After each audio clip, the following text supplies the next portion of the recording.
It is February 15th, 2024. We're going to do a review of DanceHub work thus far. Currently, the login with Instagram button does not work, so I will make a note to delete that or get it working soon. But for now, show that logging in with Google works. I'll just log in with this dumpster account and emails I never check. Here we are. This is the main page. If you click in the middle hexagon, we have the About DanceHub. Here's our mission and the features of the website. It's not all complete, but it's a lot farther along than before. So first thing you do when you have a new account is make your profile.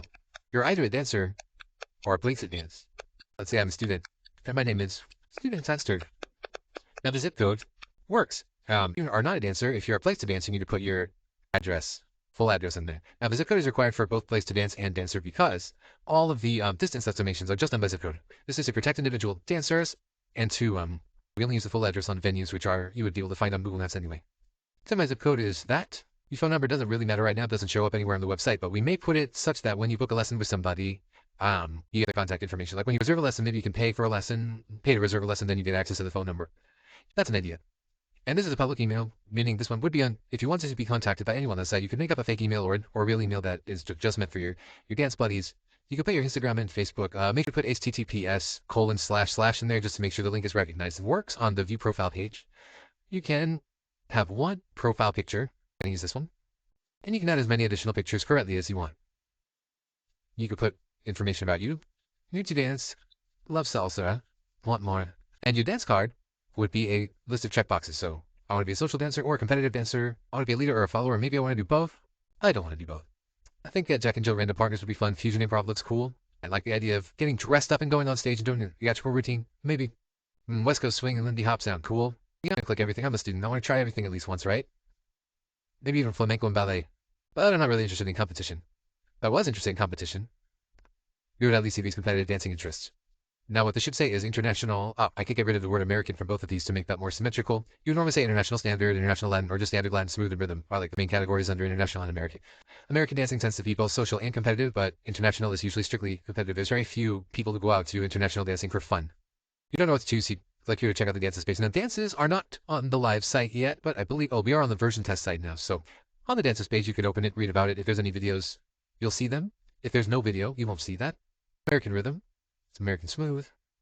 So these are categories of dance followed by specific dances. We might restructure this page to be just separate the rhythm and smooth, international and American at some point. But right now this isn't a repeating group, so I think it'd be a little complicated to try to tease them out right now. I want to leave that be for now. Back at profile. Did we finish everything on here? Yes. Okay. So with that you can go check out your own profile. If you're a super user, there's an additional button over here, for example, called a delete user, in case you come up with some kind of a horrific profile that we don't want the world to see. One else can delete that. And so that's the zip code for 91765, which is approximately 1 foot away from myself. Now if I were to go look at somebody else's profile, oh yeah, I'm a student. So first thing I should do is favorites and teachers so that they show down in the custom lesson dropdowns. This is my real profile. I'll go look at that and see that he's also approximately 1 foot from me.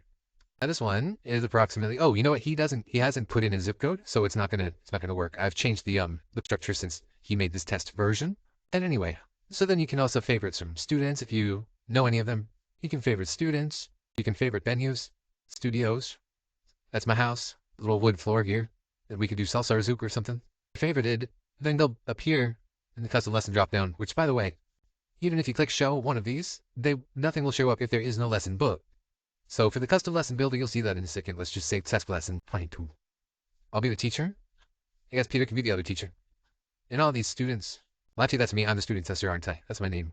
Alright, so there's 4 teachers and 2 teachers and 4 students. We're gonna do it at DanceHub 1, which does have a floor fee, I believe. Which you'll see that here as soon as date time is done. Let's have it set for tomorrow at 8 o'clock for 1 hour. We'll do a 1 hour lesson. Now this right here, this 150 is the combination of both of our price per minutes. Probably he has nothing and I have 1.5 or vice versa. And then you divide the total by the number of students. So it would really be more like $90, right? 60 times 1.5, $90. And divide that by 4, you get $22.50. So that's how much each student would pay to take the class.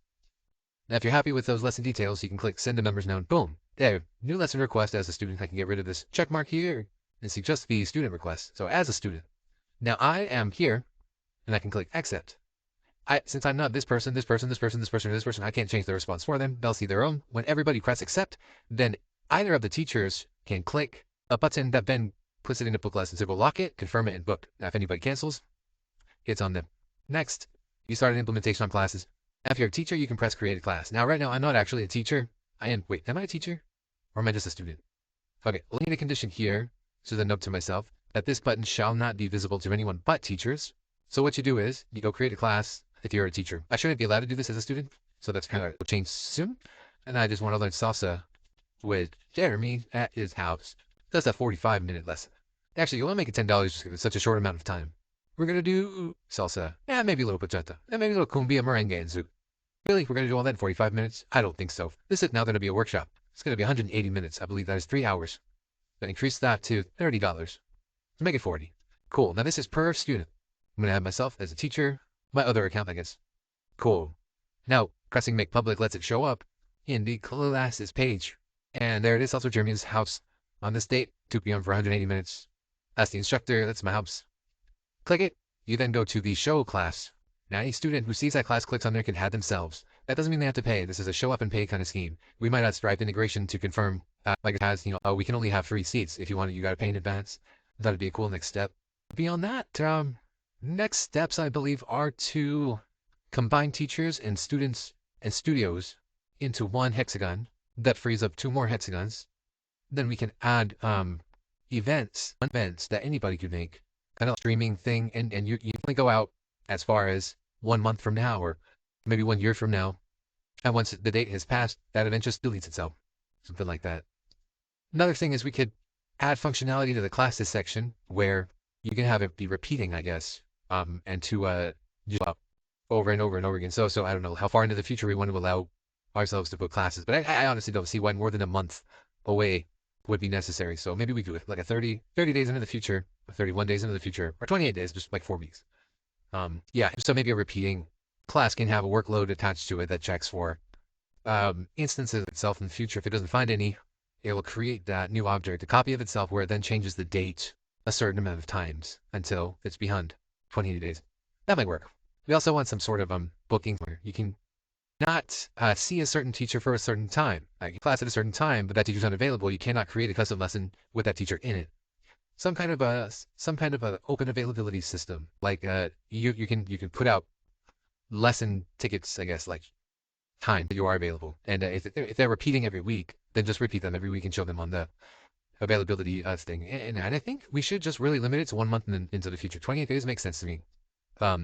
Anytime that there is a load of a page per se, where an element that is a class is loaded, it will trigger a search for duplicates of itself where only the date has changed. If it doesn't find, well, we probably have to do a lot more than 1 month in advance, because we will have monthly events. There could be some monthly events. Could there be quarter events, like one every 3 months? Could there be just an annual event that's on the same day every year? Okay, 1 year view the criteria. Let's see, we have weirdos that only pick leap year day, February 29th. As once every 4 years, they have a special party. If there's a dance party like that, do you have to go 4 years into the future? I don't know. I'm just thinking out loud. Anyway, let us end this video. I think that's enough of a recap.